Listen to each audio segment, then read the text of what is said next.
তেলিয়ামুড়া মহকুমার বিভিন্ন এলাকাতে বন্য হাতির আক্রমণ নতুন কোনো ঘটনা নয়, তবে আশ্চর্যের হলেও সত্যি যখনই কোনো না কোনো প্রকারের ঘটনা সংঘটিত হয় তখনই বিভিন্ন প্রকারের আধিকারিক থেকে শুরু করে রাজনৈতিক দলের নেতা নেত্রী এমনকি প্রশাসনিক ব্যক্তিত্বরাও ঘটনাস্থলে উপস্থিত হয়ে বিভিন্ন প্রকারের ব্যবস্থা গ্রহণের আশ্বাস দিয়ে থাকেন। তবে আদতে এই প্রকারের আশ্বাসগুলো যে কতটা অন্তঃসার শূন্য তা আরও একবার প্রমাণিত হয়েছে তেলিয়ামুড়ার কৃষ্ণপুর বিধানসভার অন্তর্গত কপালেটিলা এলাকায়। অভিযোগ, শনিবার রাতে বন্য দাঁতাল হাতির আক্রমণে কপালেটিলা এলাকার অমল চৌধুরীর গবাদি পশুর মৃত্যুর মুখে পতিত হয়।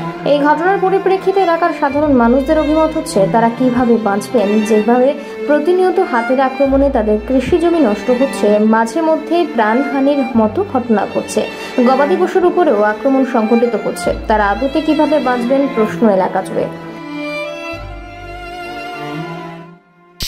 আমরা মর্নিংপুর কভার দিলাম কালকা রাতের বেলা গুরুডা আইবার সময় হাতি দল বাহিনী অ্যাটাক করছে। অ্যাটাক করে গুরুডারে এখানে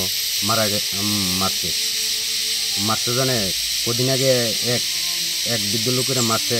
এটারও কোনো হইল না, এটার নামে একবার কেস ছিল আমরা গ্রামে কয়েকজনে। তাহলে এইরকম হইলে আমরা কি গ্রামে থাকতাম?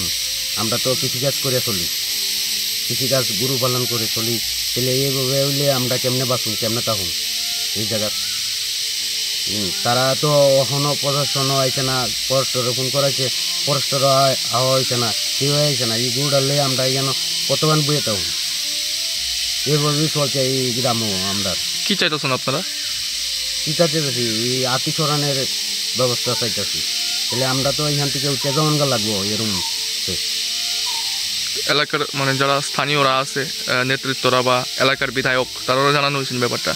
তারারে তো জানানো হয়েছে, আমরা ফরেস্টরও ফোন করছি, এরপরে তোমার ইয়েরও ফোন থানা তো জানাইছি, কেউই তো হন পর্যন্ত আইতাছে না। তাহলে আমরা এইভাবে হইলে দিনের দিন আগাইতেছে। বাড়ির সামনে সেটা এই গরু মারে লাইছে গণেশে বেড়া। তাহলে ওখানে ফারও তো বাদ হইল, বাড়ির সামনে মেরালা। তাহলে দু তিনবার হাতি দিয়ে ফিরে আইছে, আয়া দলের সামনে এই দিয়ে পড়ছে। কোন বিধানসভা এটা? এটা লক্ষ্মীপুর গ্রাম পঞ্চায়েত, কৃষ্ণপুর বিধানসভা। বিধায়ক কে আপনারা? বিকাশ দেববর্মা, মানে যিনি মন্ত্রী নাকি? তাই জানেনি ব্যাপারটা, এই যে হাতির সমস্যা আপনারা এলাকার? জানে তো, জানে তারা আমরা ব্যাপারটা জানা হন।